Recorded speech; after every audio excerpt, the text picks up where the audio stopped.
Hi friends, I am Dr. Jairamaya J.R., Assistant Professor of Physics, Government First Grade College, Tiptur. The title of the paper is Quantum Mechanics for BSc Physics 5th semester. Today's session is Divisions and Germer experiment. The objective of the sessions is to determine the wavelength associated with the electrons. Session's outcomes is Division and Germer experiment demonstrated the particles having wave nature should undergo diffraction. Division and Germer experiment. Division and Germer obtained a Nobel Prize share with the G.P. Thomson to experimentally prove that the electron behaves as a wave.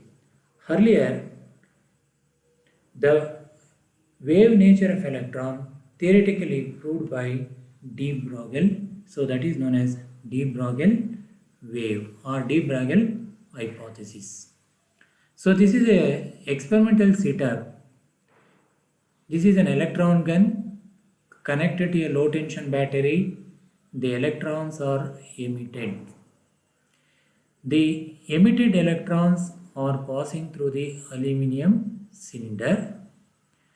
Here, this is a cathode and aluminum cylinder is an anode is connected to a variable high tension battery. And the electrons are accelerated through an aluminum cylinder.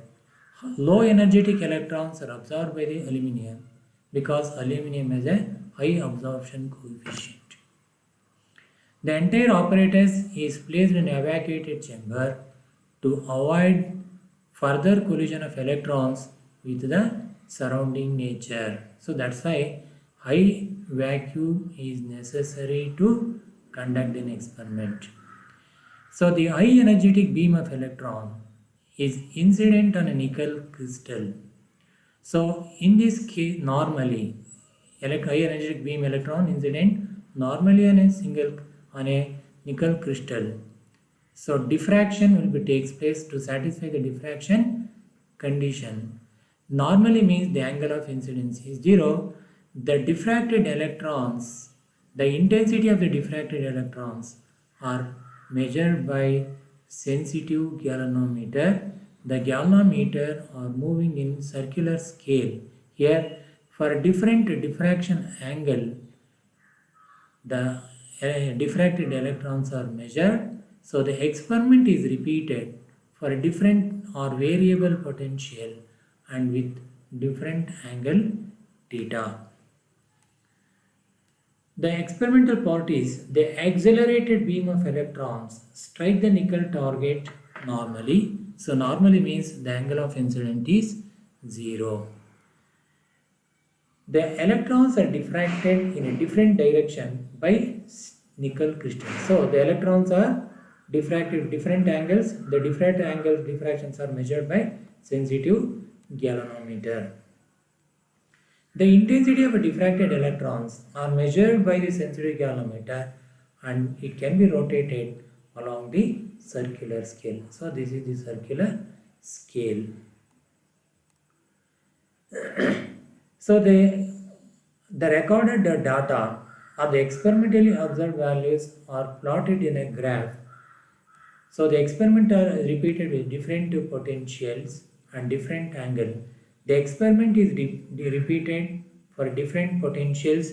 The potential like 40 volt, 44 volt, 48 volt, 54 volt and 60 volts etc.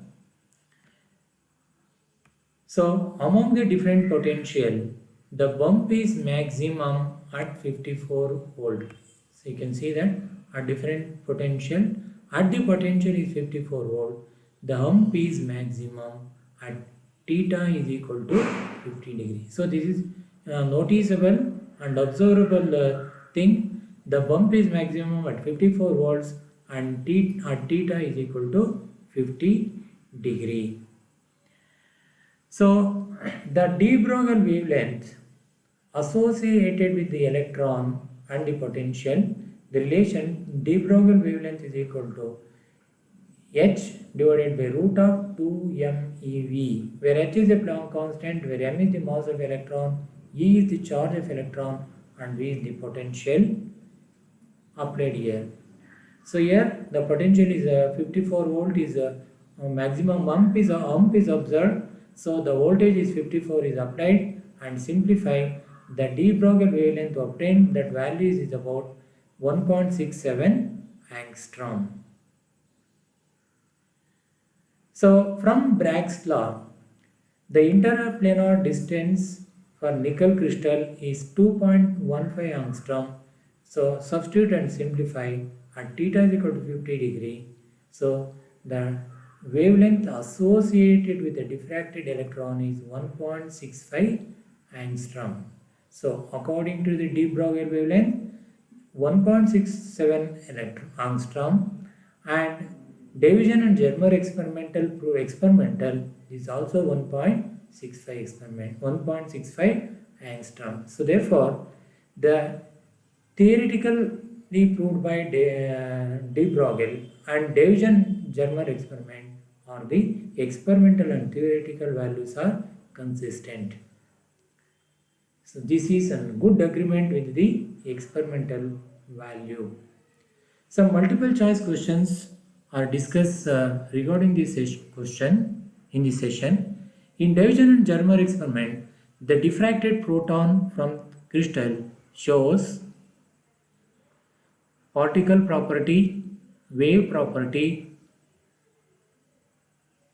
light property, and quantum property. In Davison-Germer experiment, diffracted proton from the crystal shows the wave property. So because proton is a particle, the proton is behaves as a wave property. Second question, Davison-Germer experiment represent interference, polarization, diffraction, refraction. The correct answer is diffraction.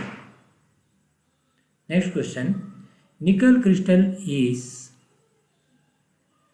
cubic crystal, body centered cubic, face centered cubic, none of these. So the answer is nickel crystal is a face center is FCC structure.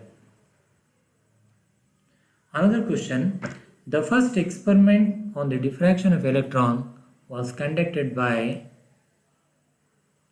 G.P. Thomson, Davison and Germer, both A and B, none of them. So the first experimentally proved on diffraction of electron was conducted by Davison and Germer. So later on, Davison and Germer and G.P. Thomson shared the Nobel Prize with these three persons. Some references, textbook on this session, Shamata Muktawat, A.K. Upadhyaya, Applied Physics, IK International Publishing House, Private Limited. Another textbook is R. Murugesan, K. Siva Prasad, Modern Physics External Company, Private Limited. Thank you very much.